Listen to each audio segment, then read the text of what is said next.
They accused my father of betrayal, so I chose revenge with my mind, not my anger. The night they accused my father of betrayal was the worst night of my life. His name was removed from the company's door in front of everyone, as if he had never existed. People who used to greet him every day now looked at him like he was a criminal. I stood beside him, not understanding how life could turn upside down so fast. They told me he had leaked company secrets. No evidence, no recording, nothing at all. Just a word, and sometimes a word can kill more than a knife. Rami, the new manager, was the one in charge. He always wore a cold smile.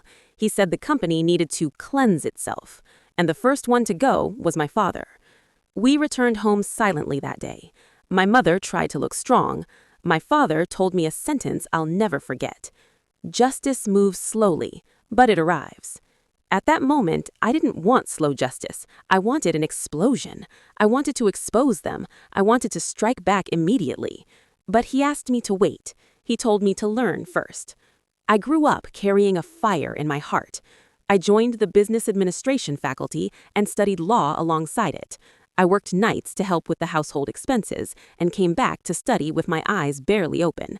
But I had one goal: to understand the game, to understand how false accusations are made, and to understand how to respond wisely.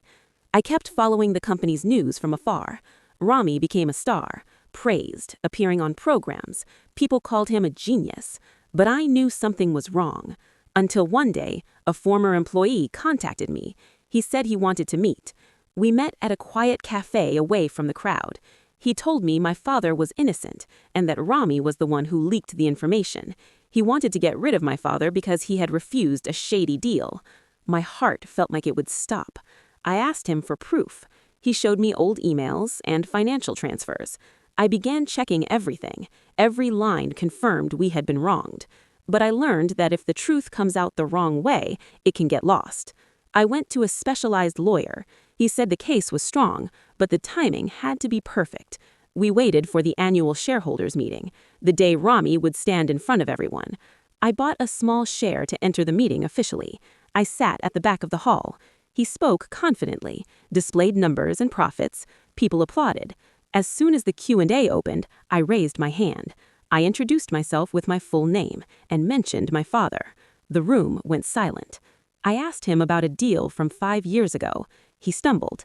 I displayed the email on the screen. His face changed. He tried to deny it. The transfers were revealed. The whispers became loud. One of the major investors demanded an immediate investigation. The meeting was adjourned. Rami rushed out. At that moment, I felt the first step of justice for my father had begun.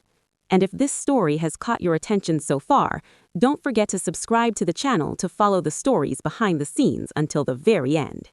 The official investigation began. The old servers were reviewed, manipulations were revealed, transfers confirmed. Rami was held accountable. He tried to blame other employees, but the evidence was clear. After a few weeks, the decision was made to remove him. My father's file was reopened. He was officially cleared. An apology was published in the newspapers. Many people apologized, but my father had changed. He was offered to return to his position. He refused. He said he didn't want to go back to a place full of doubt. He decided to start his own company, a small company, but clean.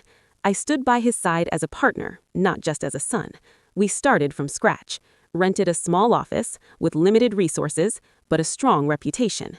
We worked with integrity, gaining trust, client by client. After 2 years, we became a real competitor. Interestingly, some clients from the old company came to us. They were looking for trust. As for Rami, his name disappeared. No more praise, no more appearances. And me, I wasn't happy that he fell. I was happy that we stood strong. I realized revenge isn't about destroying others. True revenge is succeeding in front of those who tried to break you. On the day we inaugurated our new office, my father stood beside me. He looked at me and said, "See, justice has arrived." I smiled and realized that all the years of effort were not wasted. Injustice can knock you down, but if you play it right, it builds you stronger. The mind often wins over any loud voice, and calmness can sometimes be deadlier than anger. This isn't a story about someone's fall. It's a story of reclaiming justice, reclaiming dignity, and restoring a name that was taken to its rightful place. And if you want to hear more stories like this, subscribe to the channel and turn on notifications because what's coming next is even stronger.